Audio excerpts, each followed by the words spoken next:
আমি ওইভাবে কোনো কোচের দর্শন ফলো করি বা কোচকে ফলো করি সেটা বলবো না, বাট আমাদের দেশি কোচদের মধ্যে স্বাভাবিকভাবেই সুজন ভাই, সালাউদ্দিন ভাই, সোহেল ভাই এনারা খুব ভালো কাজ করছেন। ফাহিম স্যার খুব ভালো মোটিভেশন করেন, ইমরান স্যার রয়েছেন। সো আমাদের দেশি কোচদের এনাদের আন্ডারে আমি কিন্তু অনেক সময় নিজে প্লেয়ার হিসেবে ছিলাম, কোচিংও করেছি তাদের সঙ্গে থেকে। সো সেই জায়গা থেকে আমি আসলে বিদেশি কারো কোচিং ফিলোসফি বা দর্শন না, আমি মনে করি যে আমার নিজস্ব একটা ফিলোসফি থাকবে, আমাদের যারা করছেন তাদের নিজস্ব ফিলোসফি থাকে। আমি যখন এই কোচিংয়ের স্বপ্নটা দেখেছি 2011 পর থেকে আমার মনে আমার নিজের একটা ফিলোসফি ছিল, সময়ের সঙ্গে সঙ্গে সেটাতে একটা ব্রেক করেছিল সিলেক্টর হওয়ার কারণে 9 বছর, বাট আবার সেখানে ফিরে এসেছি আমার জায়গা থেকে, আমার ফিলোসফি এবং আমার নিজস্বভাবে আমি কোচিং করার চেষ্টা করব। তবে সিনিয়রদের তো গাইডলাইন অবশ্যই। বিদেশি ক্রিকেট রিটেন বলতে আমাদের গত বছরের 2 ক্যাপ্টেন আছে, শান্ত এবং মোসাদ্দেক, দুজন আছে, আফিফ আছে, Rakibul left arm spinner Rakibul আছে। আসলে আমি নামগুলো যদি ইন্ডিভিজুয়াল বলি অনেকগুলো নামই বলা যাবে, বাট গতবার কি ছিল সেটা নিয়ে আমি খুব বেশি চিন্তা করতে চাই না।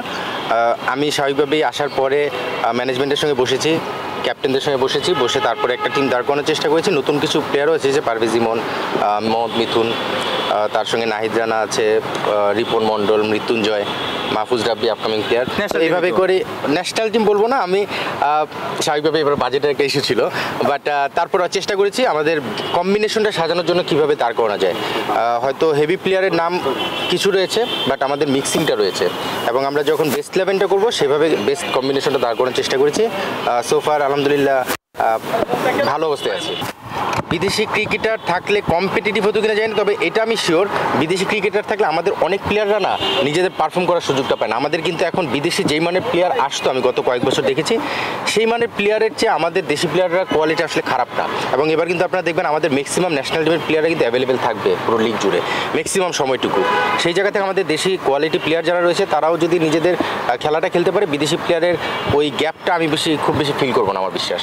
এটা প্রভাব না, আমি বলবো যে আমাদের প্লেয়াররা কিছুটা স্যাক্রিফাইস করেছে, কারণ স্বাভাবিকভাবে যেভাবে তারা টাকা পেতেন গত আসরগুলোতে বা যেভাবে কন্ট্রাক্ট হতো, সেই জায়গায় প্লেয়াররাও কিছুটা কম্প্রোমাইজ করেছে, কারণ দেশের প্রেক্ষাপট আসলে আমরা সবাই জানি।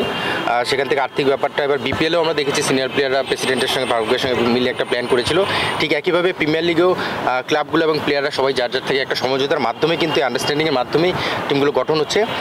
সেখানে আমি আসলে সবাইকে ধন্যবাদ দিব যে আসলে প্লেয়ার পাশাপাশি ক্লাবগুলো যে এই অবস্থায় কিন্তু অনেক ক্লাব ব্যাকফুটে চলে যাওয়া আবার ফিরে এসেছে তাদের জায়গা থেকে বেস্ট টিম করার জন্য। সো কিছুটা তো আর্থিক সমস্যা ছিল, বাট সবার সহযোগিতায় সেটা সুন্দরভাবে কাভার করা গেছে।